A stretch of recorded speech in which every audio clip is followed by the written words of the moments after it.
they've got heaps of cool stuff on there. You probably end up buying things that, little screw top jars and spray bottles and all sorts of lip balm packets and that kind of thing.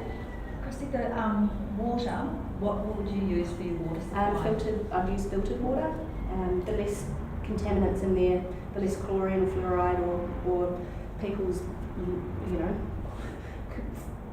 municipal water has got, people take medication, antidepressants, oral contraceptive, they urinate, it goes through a process of filtration and treatment, but there's some compounds that aren't removed. So I think the less rubbish in there, energetically, if you think of that molecular structure, and then the better. So you can use distilled water as well? Distilled water, in my view, is considered to be dead water. It's not a natural thing to have 2 molecules of hydrogen, 1 molecule of oxygen, and that's it. The water never becomes like that. So if you distill your water and put some mineral drops in there, that'd probably be much better. But look into that yourself. Water's such a fundamental for life. Like the bonnet.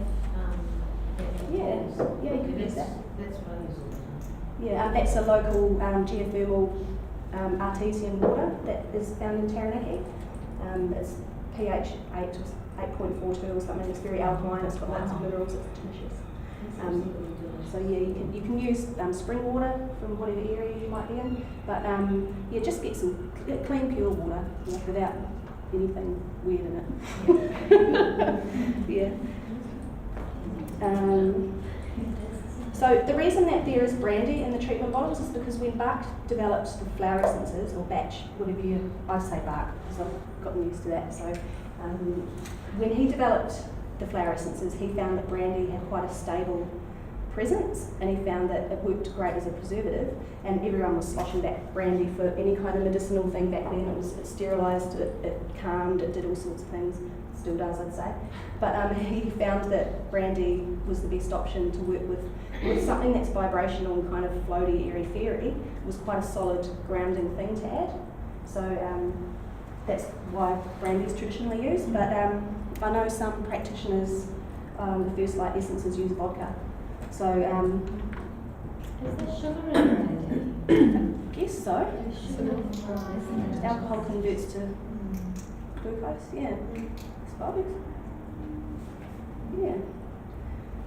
so those are some reasons to use them. And once you've used them, the other reason then becomes because they're awesome. Okay, history and development. So lots of cultures around the planet have used flower essences for in ceremony and in their daily life for health for thousands of years. So shamans, the Aboriginals, North Americans, Druids, there's information about these going back all the way to Atlanta civilizations. So that it's very natural, it's very base. But yeah, as mentioned, it was Dr. Bach who pretty much brought them about most publicly. So he's a pretty interesting guy actually.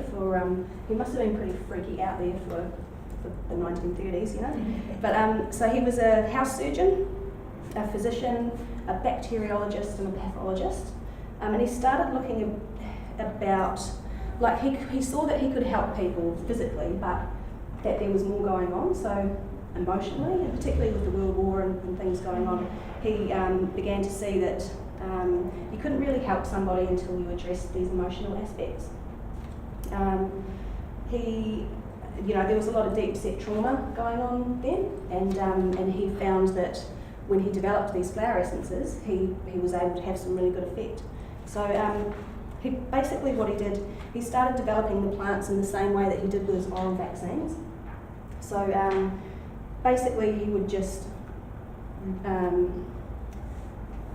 take flower essences until he felt the vibration of what that flower was, and then he'd use it when somebody describes that feeling that they were having about things. Yeah. So they're all over the world. There's Australian bush flower essences, Himalayan, Alaskan, Amazonian. You're going to find them all over the place. So yeah, keep an open mind and try some things out if you like. The New Zealand first light flower essences are pretty unique. They're the ones that I've sort of more drawn to, I suppose. And also the Australian bush essences, probably because I was born in Australia, so I've got a little bit of a, I don't know, some sort of connection there. The bush essences can work quite well for physical issues. So, and if you think of Australia as a country, it is kind of physical. It's quite an active, there's a lot of activity there. So, and when you think of Bach, when you think of his essences, they're sort of more that emotional stuff. If you think of England and that kind of thing, and New Zealand is more about that spiritual development and that progression there. I mentioned Dr. Rose Pede and Franchel Ossowski-Weider, who developed the essences. So they're pretty incredible people, and Franchel's a Russian New Zealander, and she's her and Rose work together and have developed the essences in a format that can be widely spread around. Dr. Rose she's won heaps of awards for international education things. I think she was born in the 30s. No, can't remember, I just read it before, but it's gone out of my head. But if you want to know more about them, don't know if you've seen these books, but these are fantastic. So anything you want to know about anything with flower essences is in here. This is only volume 1, volume 2 is coming out. So Dr. Rose, she's published lots of books. She's developed a lot of things in regards to the essences, and she's a tahuna, so she was born with knowledge that she's been able to access the kurahuna, which is the spiritual plane where all knowledge is found. So for her, she connects with the flowers, and then that's how it's sort of helped come forth for people. Yeah, does that make sense? Who did you say the author of that was? What was her name? It's a bit of a gobbledygook, right? That's awesome. It's a great book if you love them. It's about $60, I think. There's a couple of copies here which I can leave down here, and which will help you guys when you're taking each other's case. So basically, you can use it like an encyclopedia. It's got all this history, and it's got all the pictures and everything. But it's also got a big blurb about each essence. So when you're looking about for your keynote, when we get into that part, have a read of the couple of pages for each of your keynotes, and it'll be very clear. So I'll just leave that one there. So they've been around for ages, lots of different cultures, and the New Zealand ones are a little bit unique. And the reason that they're unique is because of the vibration that they've got. So when Bach developed his flower essences, they just had a single healing note. So some of you guys might remember this from your assessment. Yeah. So this is really key thing to know for the differences. So Bach had the healing note, so it was just one sort of level, I guess, of vibration, whereas the first light have a healing chord, and that's 3 notes combined. So when we think about vibration, we've got melody, harmony, and rhythm. It's quite often linked to music because that's a vibration that we can perceive, yeah? So because it's got that healing chord, it's a little bit more robust. It can withstand the kinds of things that are going on this planet now. At the electromagnetic radiation, we've got nuclear things, we've got cell phone towers, we've got remote control, everything. So they're a little bit more able to deal with that kind of thing, be a bit more effective, because our molecular energy is being barraged with all that stuff as well. So it makes sense to have something that can sort of overcome that and help bring that balance. It doesn't mean that this is not effective. It just means that they're different, and you might like to try the difference. I know when I was studying, I tried the difference, and I did find personally for me that the first light worked a bit more effectively, or I felt that it did. What else can I say about that? I have a question. Yeah. How have they gone about creating it? as the core? Like, what's the process? Is it That's a good, different? really good or- question. Well, that's what the plants of Aotearoa are so unique. They actually contain that healing cord themselves. Oh, okay. So they're called first light essences because New Zealand is the first country in the world that gets the sun. Yeah. Yeah. So there's a lot of energy that goes with that. Mhm. And the flower essences were developed on the east coast, so that's where it comes from, where the sun first comes in. So the plants just naturally have it in them. Yeah. And Franchell explains in that book that they've looked at essences all over the world and they haven't been able to see that three chord, excuse me, I was scoffing before I came. They haven't been able to see that in other essences and in the plants that they come from. Yeah. I talk a little bit more about the uniqueness of them. How do they identify that there's three chords in New Zealand? Yeah, it is an intuitive thing. So Franchell and Rose go into the bush and they come across a plant and they tune in that whakahirahira, which is the spiritual energy that a plant has. They tune into that and they sing, they vibrate to the plant and it vibrates back to them. So it sounds crazy a little bit. I remember thinking, but when I came into the class as a student years ago, I'd only been 3 months enrolled, and I was like, what is that lady talking about? I had no idea. But it wasn't until I took them and experimented with them, and I'll share some stories with you guys, that it really started to make a bit of sense. So it was intuitive that they have that, and not just by these two people who made them, by other people as well. And there must be a certain amount of, I've gone because I want to make these changes, I've told this therapist about these things I want to change.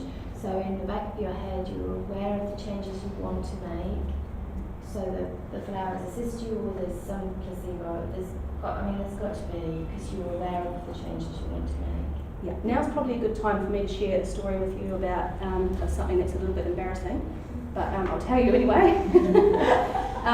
So when I was a student, I was learning about these and doing the assessment, and I'd taken some and I was like, man, these are freaking awesome. How else can I use them? How can I tell everyone else about them? And what was going on at the time was my husband and his son had come to live with us. He was about 17 at the time, and he was having a bit of a rough time, as you do when you're 17, and he was leaving school and transitioning into the workforce, and he was a bit of a shit. And difficult situation. He hadn't lived with his dad for a few years, and who's this lady, and so I thought, oh great, flower essences, I'll spike his coke. And yeah, so that I did that. So I used Toto, which is for that smouldery anger, that simmery kind of thing. I put in his keynote, which I can't remember at the moment, I probably think I wrote it down. Oh yeah, creeping pratia, which is somebody that's sort of in that negative state, can tend to sort of be quite self-focused. And I put in, those are the two that I can remember. Anyway, so I'd set up his glass in the cupboard. Oh, he's going to come home soon. I'll just put them, drop them there, and I'd sort of sit back and then we'd get the glass and away he'd go. But so what I noticed from that was, things did get a bit calmer. I mean, I was taking them as well. Things got a little bit more peaceful, but at that stage of the assessment, you had to take a case. And I thought, right, I don't really feel very good about what I'm doing. My intention is to help him and help everybody, but I kind of feel a bit weird about, like, I wouldn't spike someone with anything, anything else. I just kind of felt weird about it. So I asked him if he wanted to help me with my studies and be his case taker. This stuff might help him feel less pissed off with everybody. Okay. So we did the case, and I prescribed him a blend, and so he was taking that with intent and consciously, and he was actually participating in what he was doing. So it was, the difference was amazing. Yeah, like You it. no longer get to spike I didn't spike his glass anymore. No. Did you put that in your notes that it started by? No, God, no. No, and not at all. But I've talked with other practitioners and, about that kind of thing, and a lot of their feedback has been about the intent that you do something with, and I still don't feel that justified, but I was just too excited and I was like, I can fix this maybe, and but definitely, like, the difference between him knowing he was taking it and not knowing was pretty powerful. It was noticeable. But there was some difference prior? Yeah. I guess you see that in little kids when you give them even something like rescue remedy. They don't really know what you're giving them, but you do see them. Well, I see it with my two boys that they noticeably calm or whatever, they're less anxious, whatever the situation is. Some people with their children will call them rainbow drops or smiling drops or kindy drops or whatever. Can I have my kindy drops, please? The children actually come and ask. So however you approach that with whatever you call it, or even whatever label you put on the bottle for a kid, can be quite powerful. And for a child, you can just give them rescue remedy that you buy at the health shop that's in alcohol, that's okay? Yeah, because it's such a minute, and if another way that you can absorb the vibration from flowers is through the skin. Yeah, I've done that with, I used to work with people with spinal injuries. One of our guys was in hospital in ICU, and you can't take a dropper bottle anywhere near with ICU, like it's a bit of a, so nothing orally either, so just rubbing it on the skin, on those pulse points. Often people put things on the pulse points. The only thing that I'd say about rescue remedy, this comes from experience, is when I was studying at high school, I was taking way too much of it. And I think you can slightly, my mum had to hide it because I just completely zonked out from taking too much of it. So I think that there's definitely an effect, and you do need to kind of stick to the dosage. Once you're feeling relief in an acute situation, when you usually use rescue remedy, when a person's beginning to feel relief or coming to, or they don't maybe not know they're feeling relief, but you can observe it, you just ease back. So it's the frequency, it's so by frequency I mean you're giving it to them often, little bits often. I just kind of wanted to see what would keep happening. Yeah. Because I noticed the effect, and I thought, well, why do I keep taking it as rescue remedy? It is quite a sweet. I think the taste of the alcohol, the alcoholic taste is like, I don't know, warming. There may be a soothing link, if somebody has a drink when they're a bit stressed out, time for a bourbon, there could be that correlation for them as well. You can turn it into a 25 ml those bottles. Treatment So bottle. instead of having it straight from the rescue bottle, just turn it into Dilute it. instead your 30 mils of water, 25 mils of water, or soda vinegar, and stick 4 or 6 drops of rescue in there. Because it's vibrational energy, it will still work the same. You won't have the brandy, which is unfortunate. Yeah. I mean, you can even put it in, don't feel like you have to have glycerine and apple cider vinegar. You can put it in water and just drink. Yeah. Because when I first started reading about it and it talks about the brandy and stuff, I was like, this is just brandy therapy. The flowers give me the brandy, Yeah. So do they think first light rescue remedy as well? They do. That's a great question. Thanks, Julie. I've got some here. It's a combination essence. It's called crisis support. So it's basically the equivalent of rescue remedy. It's got clematis, native flax, aki, which is a plant, poto, I can't remember, but I'll show you on the website. How's that? And I'll show you. The website's really good actually because it's got a repertory on there, so you can look up. Yeah, there's a link on the online campus to the repertory. So a repertory is basically just like an encyclopedia of, in this case, emotions. And so you can look up fear, and you can go and it can tell you fear of unknown things, fear of known things, fear of flying, and it kind of breaks it down and gives you the essence that's particular for that. What's that called? That's the repertory. That's what, if you go to the online campus, there's a link there. I usually do show people on the screen up here, but we've had a system change and I'm a bit of I can't work with the DVD at home, so I'm not going to go there in case I ruin the whole presentation. So, but have a look on the online campus. There's a link there when you log into the flower essences. We're tabbed 104. Rapetry. Yeah, it's a bit of a funny word. I'll write it down.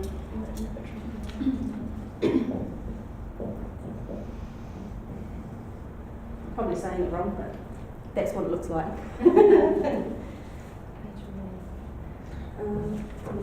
Okay, healing note, healing chord, that's the difference. So when you're making a treatment bottle, this is sort of the process that happens. The flowers are selected because they're a really potent, powerful part of the plant.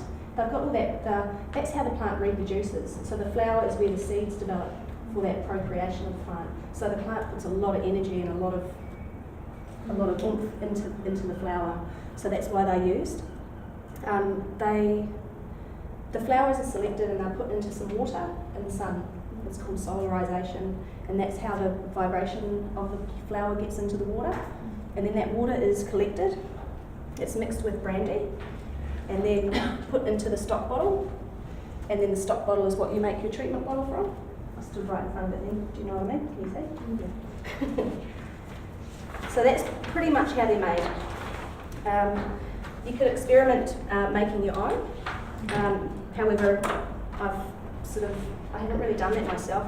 I quite trust that what I'm using is, they're blessed. They're all blessed by the elders, Mary elders. They're collected in a manner that's not detrimental to the plant. Done at particular times of day.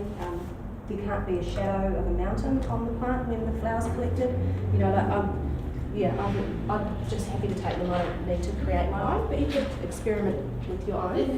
In Hastings, we collected, what's that? That vine with the beautiful smelling purple flowers. It's quite common. Oh, well, I can't think of it. We collected those flowers, we made a flower essence out of that. And honestly, you could taste the smell. Oh, wow. It was